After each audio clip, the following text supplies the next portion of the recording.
So Baker Mayfield coming back, or reportedly supposed to be coming back this week off of protocol. And basically for me at least, I think in order to win this game in Green Bay, you're going to need a great effort from Baker Mayfield, probably his best game of the year. And that really got me thinking, look, with Baker Mayfield, I feel like we've kind of talked a lot about the negatives of the future of Baker Mayfield, right? Where we're talking about what do we do if Baker continues to play bad because he has not played well this year. But one part of that question, or the flip side of that question, is something I think is a little bit more interesting, right? Because we know Baker has played bad this year. We know Baker has played bad in 2019. Again, the circumstances are what they are for both of those situations. If you want to write off 2019 on Freddie Kitchens and then write off 2021 on injuries, you're more within your right to do that. But the fact of the matter is, 2 bad seasons. And one thing that I think is very interesting when it comes to Baker Mayfield is the conversation of what do you do if Baker is good for the rest of the year?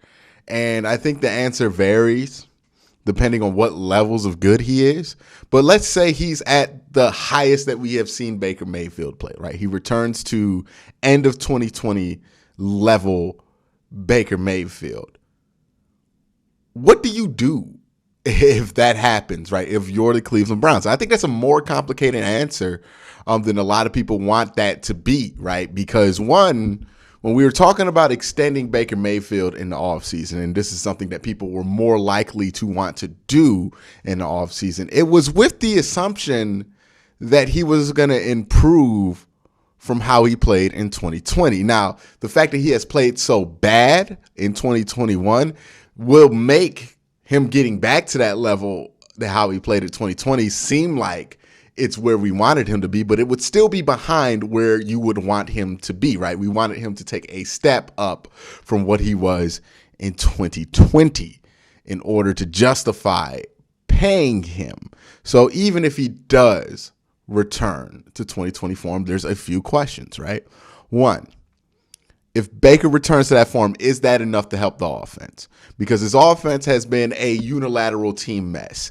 I do think, quite frankly, if Baker does play better, a lot of those problems do go away. And I think some people conflate that belief with, oh, everything's wrong because of Baker. No, I'm saying there's a lot of things currently wrong with this offense. But the reason quarterbacks get paid a lot of money is because that's the one position that can rise out of a lot of these circumstances and fix an offense despite them, whether they're part of the problem or not, right? Like if a quarterback is good enough, they can fix some things or make some plays.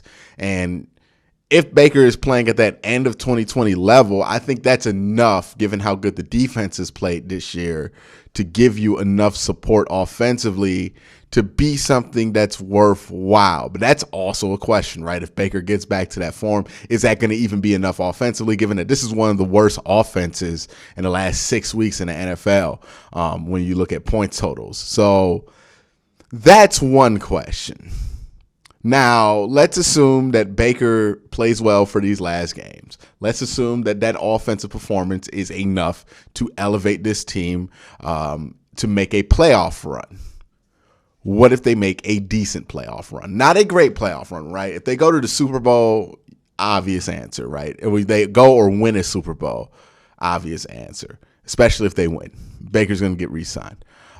But let's say they almost get to the AFC Championship, similar last year, right? Comes down to one last drive. Defense gives it up. It's not the offense's fault. Let's just live in that world. Okay, what do you do with Baker Mayfield then? What do you do? Do you act as if only the last handful of games where he played well matter when it comes to signing him long term? Which is what people like. I promise you, if Baker does do this, this is what's going to become the majority opinion, which is, well, he got back to form. He got healthy.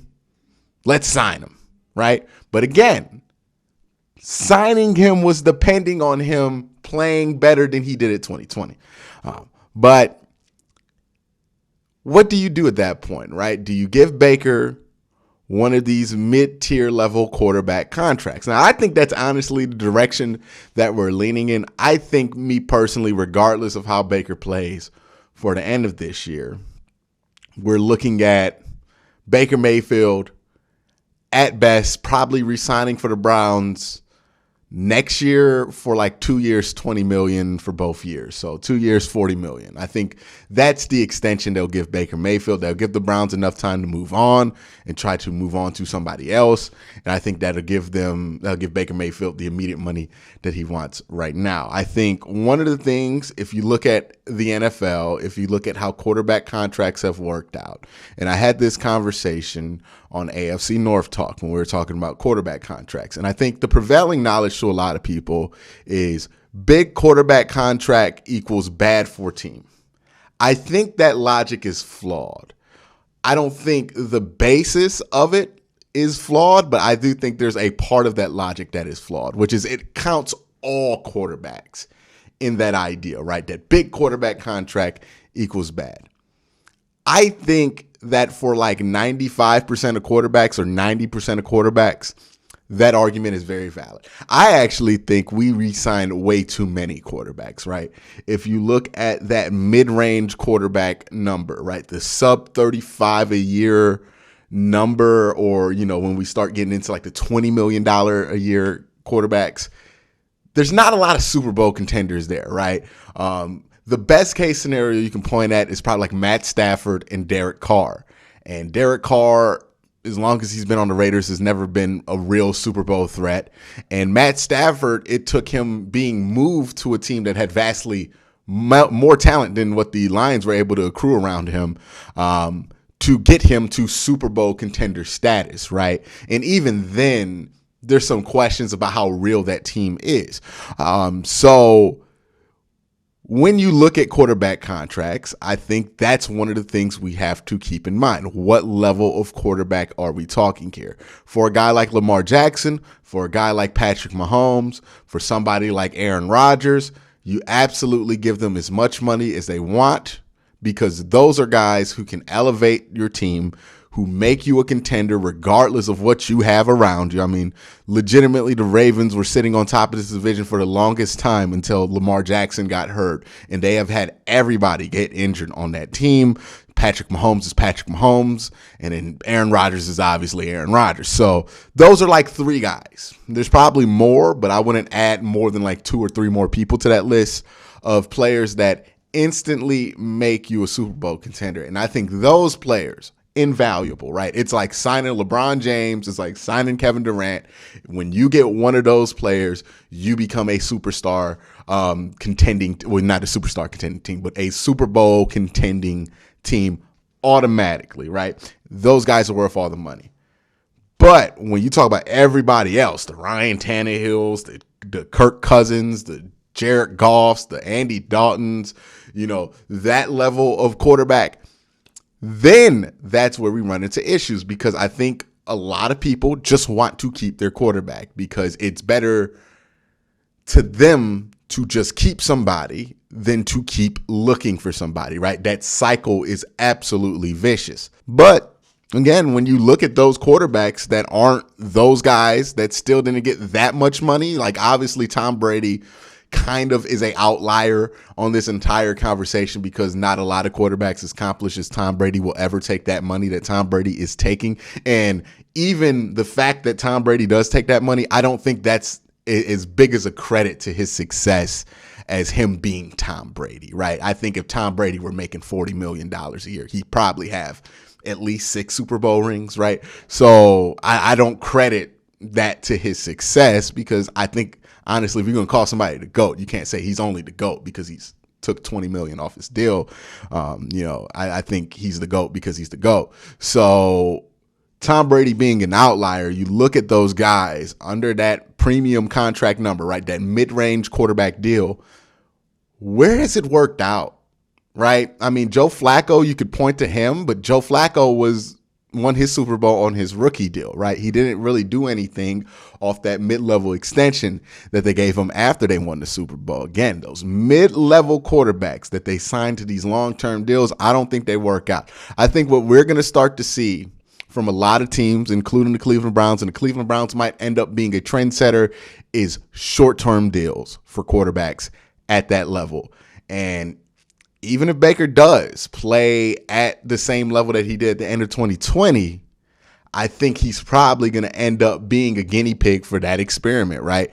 I think we're going to see $25 million for 2 years at the most, or maybe 30 for 2 years. But I do think it's going to be a 2-year with a third-year option for the team kind of deal, right? Where the third year is non-guaranteed. They can cut him.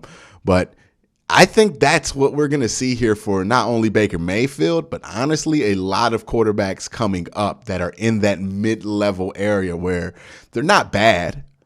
They're just not really, really good. And we're finding out the only quarterbacks that are worth that kind of money are the quarterbacks that are really, really good, right? If you're not signing one of those quarterbacks for that kind of money, then it's kind of the equivalent to in basketball where you see a team give John Wall $50 million, right? Where he's the best player on the team and you got to keep him. But $50 million for John Wall, he ain't going to win you that many games. And that's the situation a lot of teams are at with their quarterback. I'm interested to see how this goes because I think this is going to be a little bit of a paradigm shift from what basic quarterback contracts have looked like in the past, where if you feel like this guy's better than average, you lock him up long-term, no question. You get it done. You pay $25 to $45 million and you set that thing in stone. That's always been the conventional wisdom. But that conventional wisdom, if we look at Carson Wentz, we look at Jared Goff, we look at a lot of guys who got those extensions but are no longer on their original teams because those teams have given up on those players. I think we're going to see teams be a lot more hesitant to give those long-term deals out, and they might be more willing to give out more money for shorter years.